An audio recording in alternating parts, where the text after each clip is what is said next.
He went down range in a bomb suit with a crowbar. I mean, cool. We would clown this movie so much in training and just do the most outlandish because that's exactly what he did. Hey everyone, Jay Ly here. 13-year Navy Explosive Ordnance Disposal, or EOD vet. Did 4 combat deployments, 3 to Afghanistan, and 1 to East Africa. Today we'll be looking at bomb disposal scenes in movies and TV and judge how real they are.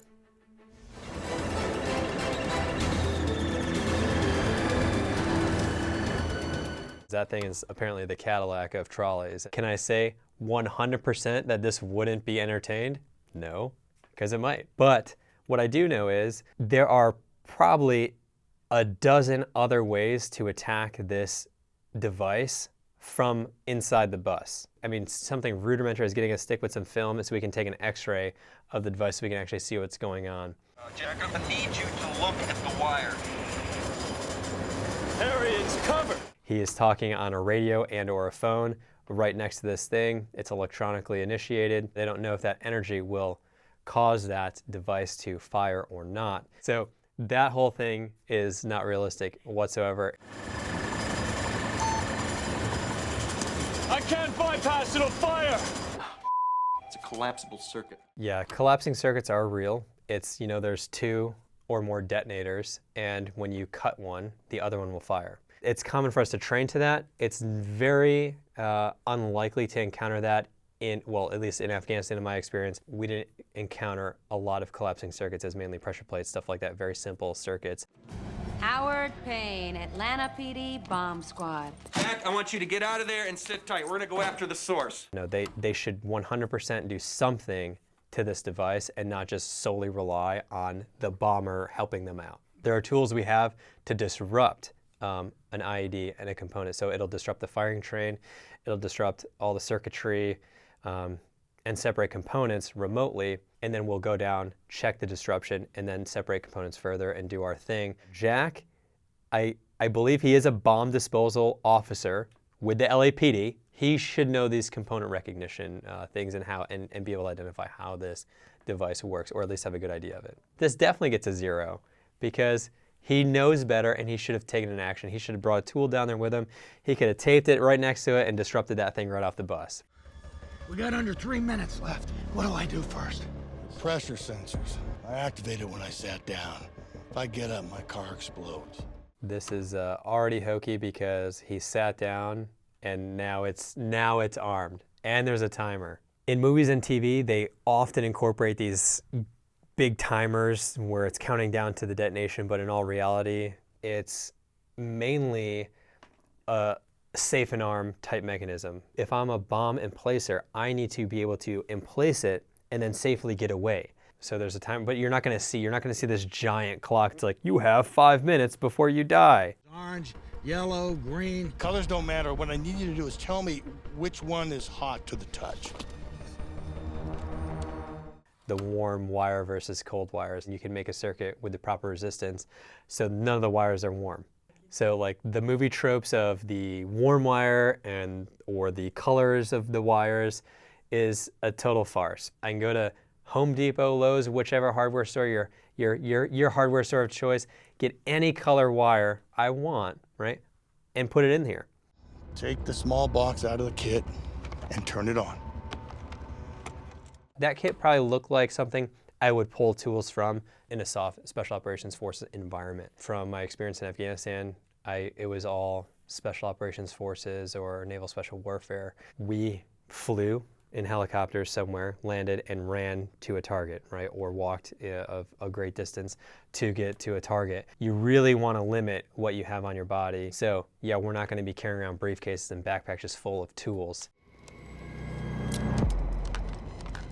Just cut it in the middle, the orange wire between the 2 clamps. I don't want to get into that specifically in detail because that is how we attack certain things. But yeah, those clamps are they're for a very specific purpose for multiple detonators, and you would need another item that he doesn't have there to do diagnostic work on that type of device.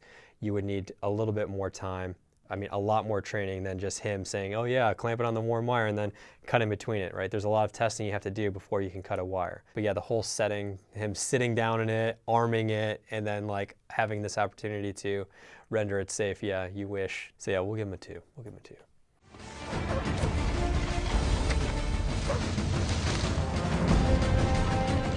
How it was set up and how it was in place, totally legit. He had a claymore, he put it on top of the Grand Slam bomb, huge British bomb. Claymores are used all over. They're already wired, they're pre-made to be set up as booby traps, that's what they're for. So he just had the tripwire, put something that he thought one of these people chasing him, idiots, would grab.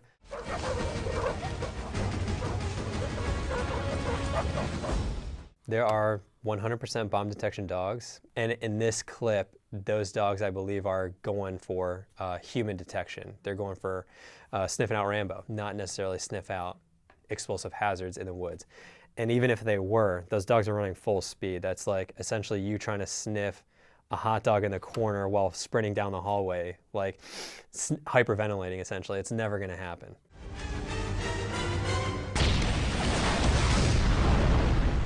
Would the blast wave be that extended? I mean, it was drawn out to have that effect. The explosive component in there is Torpex. They added aluminum into the composition of that explosive to extend the blast. But with that being said, that's like a nuclear blast wave that is just like kind of continuing to go out. It would be really big and done.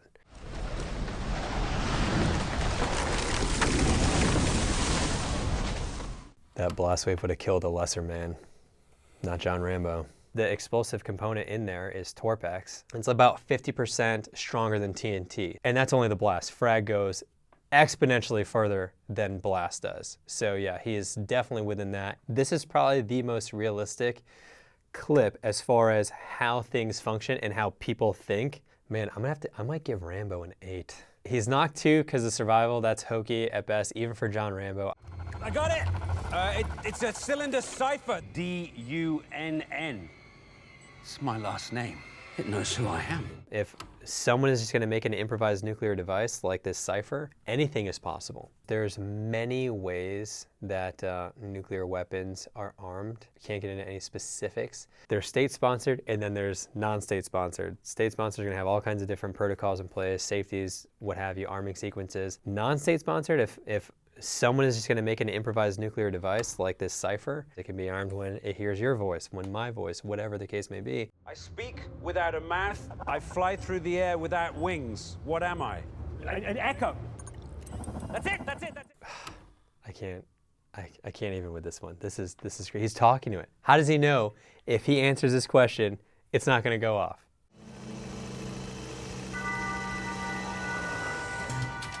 It's empty. Apparently, it was a mud suck, right? A hoax IED or a hoax device. Real life, hoaxes are actually very common, especially in Iraq and Afghanistan. They were utilized as intelligence gathering devices, essentially.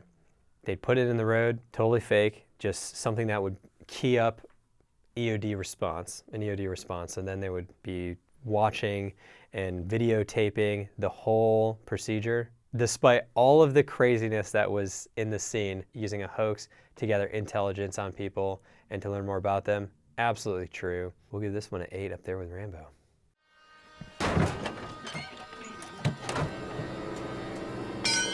Oh, God. We would clown this movie so much in training. Like, we would just pretend we're this dude and just do the most outlandish because that's exactly what he did. He's attacking a VBID, which is a vehicle-borne improvised explosive device. Walking up to a VBID without a tool, an explosive tool, an energetic tool, or anything, not even a pole line or anything to prosecute this vehicle is just dumb. He went down range in a bomb suit with a crowbar. I mean, cool. They would probably send a robot down with a tool first, right? Especially because, yeah, that's a lot of HE. A VBID is no joke.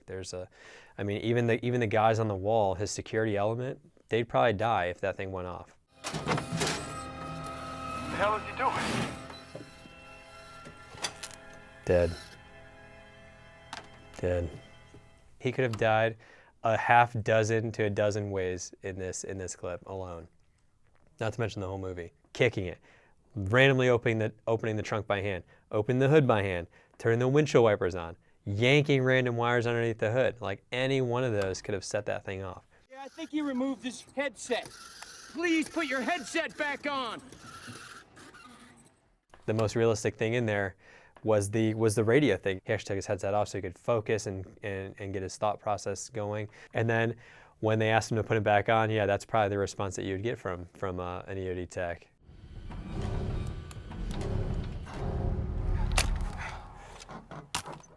We definitely render safe IEDs by hand.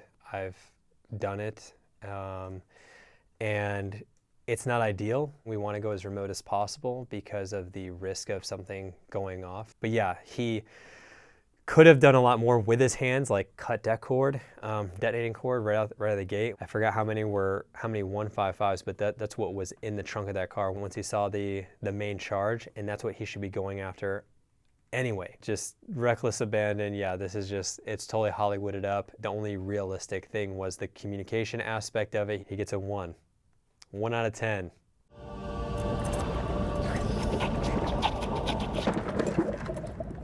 Three miles underwater. The water's crystal clear, so I mean, no, there's no way. My 4th team, I was on a mine countermeasure team, but it was underwater sea mines and underwater IEDs and stuff like that. This is supposed to be a nuke that has fallen into the abyss. It's a big deal when we go to 200 feet of seawater. We're definitely not going to do free ascent to the bottom. There's always descent lines. We establish a safe area. Yeah, he doesn't have any search tools whatsoever. He just has his eyeballs and a flare, which is insane. And that's just the diving aspect, so we haven't even gotten to the EOD part of it. We made it. We'll go step by step. The communication is totally wazoo. It's 3 miles underwater. What RF signal can penetrate 3 miles worth of water? We do have very rudimentary ways of communicating, i.e. a float on the top of the water that's connected to us via a line, and we'll just pull it. And the certain number of pulls means a certain thing. So we communicate like that in a bottom mine centric environment where we're taking seismic and magnetic precautions. But yeah, nuke, that is a totally different ball game. You have to cut the ground wire, not the lead wire. Without getting into any super specifics on nuclear weapons design, we would have researched this ordnance item. This is exactly how you render it safe. If we want to separate components, separate the fuse from it. Sometimes we do that explosively, sometimes we do it mechanically, and then we just raise it up and bring it to the beach and exploit it on the surface. I'd have to give that a big fat donut for realism, a 0, because that's not at all how nuclear weapons function. Here, McIntyre, can you hear me? I love this show. It's so funny. Unexploded ordnance, UXO, those are very common because sometimes fuses just dud out, and it's still a threat because we just don't know the condition of it, right? Why did it not go off? Is it a time? Is it a proximity thing? Is it a delay that just hasn't gone all the way yet? So very much a concern, less so for everyone else that's behind cover, but mainly for the guys that are right on top of it. Heartbeat's regular. You spring a leak? Stop ticking. It is definitely plausible to use a stethoscope to examine a suspected clockwork fuse. Seems hokey, but yeah, that is old school legit. It was a thing for old bombs like that. They had clockwork mechanisms in the fuse that you could hear ticking down. We don't see that a lot anymore. That was a lot of training in school just to get the exposure to it. It was a propaganda bomb. Leaflets are definitely employed. They were dropped in all over Europe during World War II. They were employed in, North Korea, Vietnam. Leaflets are definitely a type of psychological warfare, or even just a means to communicate with a population that just is confined to an area. But yeah, I'd give it a solid 7 for realism. Granted, 2 random people would not be working on this bomb, but yeah, so we got to dock it a little bit. I just don't know why they didn't have any bomb squad people. So on the side of the timer, there should be a serial number. That'll tell me which wire y'all need to cut. Archer here is showing an inexperienced person being coached through this whole ordeal like many other movies and TV shows. It would be almost impossible unless it was set up exactly how the manufacturer wanted it to be set up. If that's the case, totally doable, right? I can walk you through anything. It's like, okay, cool. How many wires are there? What colors are they? You ready? Roger! First letter is B. Bravo. Thanks. Second letter is M as in Mike. Oh my God, that is so spot on as far as communications, especially when shit's hitting the fan.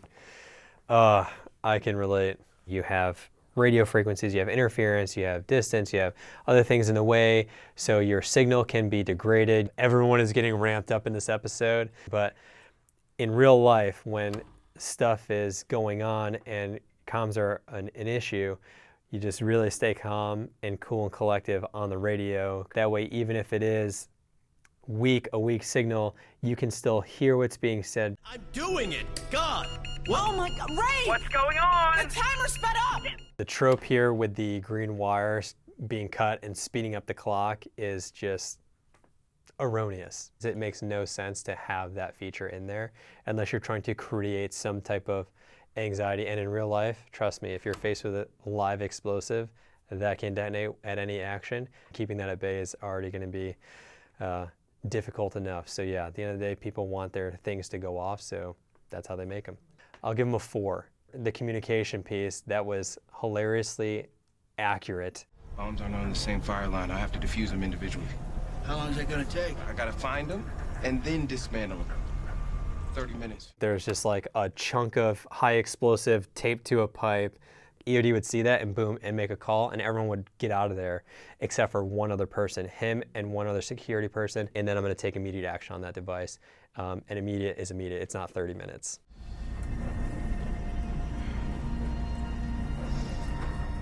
He was using a mirror for whatever reason. I'm not gonna use an inspection mirror when I have my eyeballs and I can see all the way around it. So yeah, that's kind of hokey. He's got nods on his helmet, so that's cumbersome, especially when he's working on that one that was at head level. His nods could hit it, and if there's an anti-move thing on there, boom, he just functioned it as designed.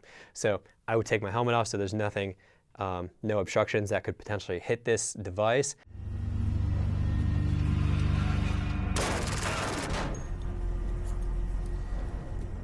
If he's the only one there, yeah, that's what he's got to do. It's because it's threat assessment of what's going to kill me right now. That's an enemy combatant. He's probably going to kill me if he sees me. So that needs to be taken care of first. But yeah, he would have at least one shooter with him a little bit of ways. So when I'm working, I can be focused on this.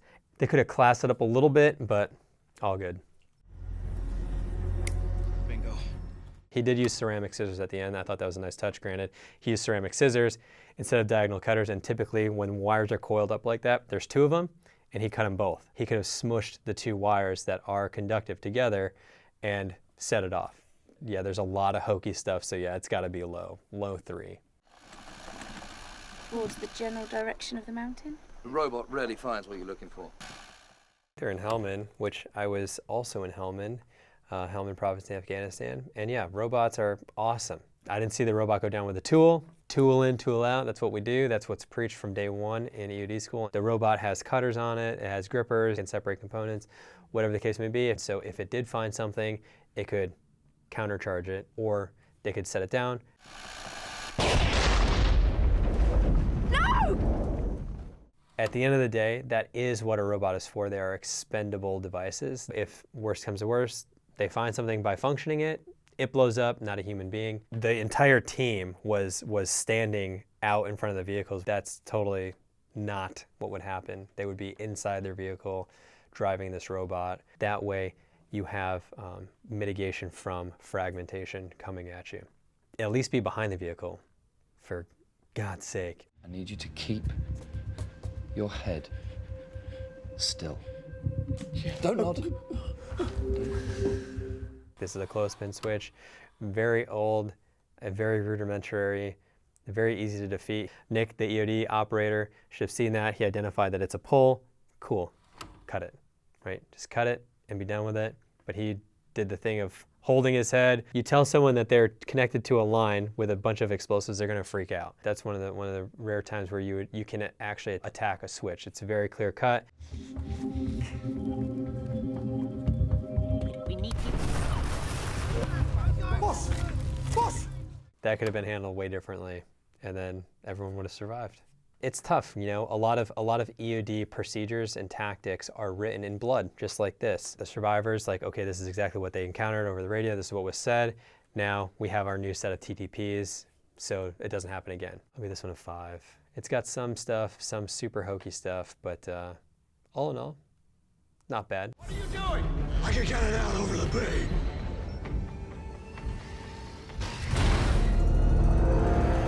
The plausibility of having a bomb that is unable to be rendered safe, it's all a matter of time, really. If time is, you know, not an object, then yeah, you can spend the time and the diligence and really get it disassembled to where it's, you know, it's demilled. So now you have to weigh, can I render this safe in 1 minute and 30 seconds or not? And the answer is probably no. Right? Because especially with a device as sophisticated as that was supposed to be, your best case is you have 1 minute and 30 to get this as far away from everyone as possible.